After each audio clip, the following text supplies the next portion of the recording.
Hello guys, कैसे हो आप सब लोग। आई होप आप सब अच्छे होंगे, स्वस्थ होंगे। तो भाई आज कुछ जैसा होता है ना, हमारे साथ कुछ काम बिगड़ जाता है तो काम बिगड़ जाता है तो सुधर भी जाता है, और पता है अच्छा ही सुधरता है। तो कल परसों मैंने निकाला था घी, मतलब परसों, सॉरी कल नहीं परसों। तो पता है वो इतना ज़्यादा पक गया मेरे से कि वो जल गया, काला पड़ गया।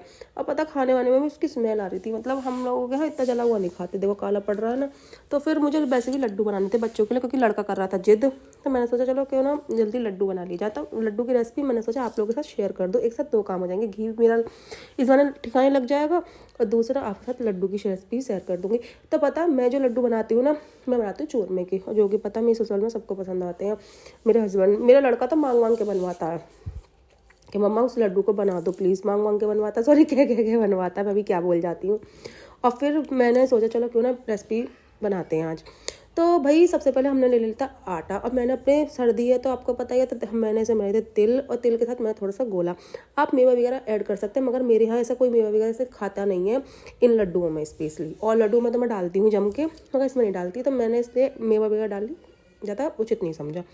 और मैंने अपना लगा लिया था टाइट डो, पूड़ी की तरह डो लगाना, बस इसमें मोमन लगा लेना, मोमन। और देखिए, तो मैंने खूब बड़े तरीके से अपना लगा लिया था आटा। और आटा लगाने के बाद मैंने चढ़ाई थी अपनी कढ़ाई।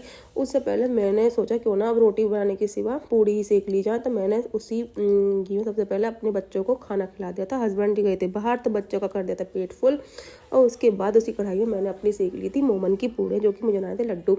और आप पता मेरी मम्मी तो चूरमे के मतलब रोट के लड्डू बनाती हैं भैया, उसमें बहुत टाइम लगता है भैया। मेरे पे इतना टाइम कहाँ, मैं तो बच्चे वाली हूँ, तो मैं तो भैया इस तरह से ही बनाती हूँ। खाने में बहुत टेस्टी लगते हैं।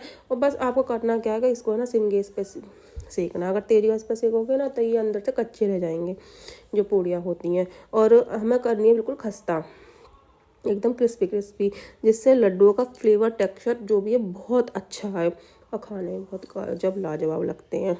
मेरे कहे पे एक बार बनाना ज़रूर। इतनी देर में मेरी ये पूड़ी देखो सिक गई थी, और देखिए इस तरह से ही आपको भी सेक लेनी है।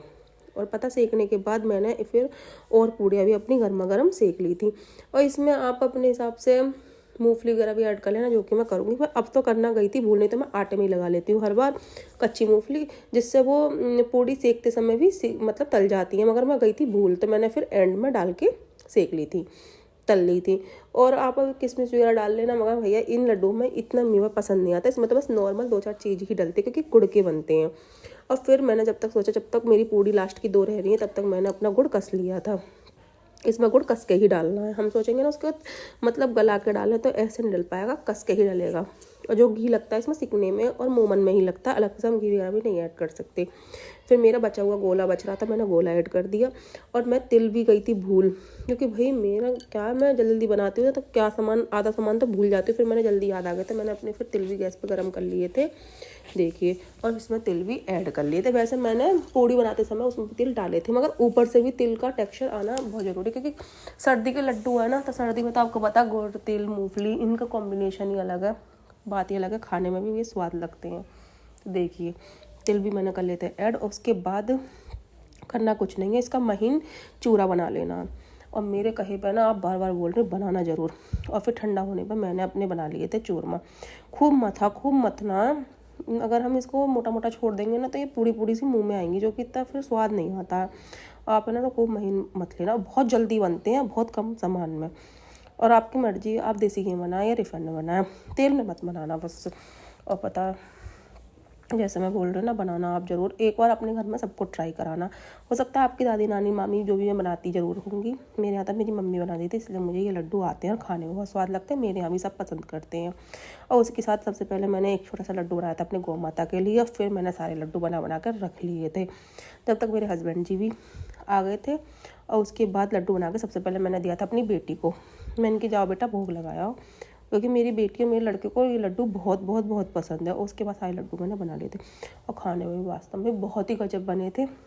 और बता वाली वीडियो में बना नहीं पाई, सॉरी, इसके लिए मैं आपसे माफ़ी चाहूँगी। मगर आप देखना ज़रूर, ये बहुत टेस्टी लगते हैं, बनाना ऐसा ज़रूर। इसी के साथ मैं अपनी करती हूँ छोटी सी वीडियो का एंड। आपको मेरे लड्डू और ये मेरी वीडियो कैसी लगी प्लीज़ कमेंट करके बता दिया करो। इसी के साथ मिलते हैं नेक्स्ट वीडियो में। राधे राधे।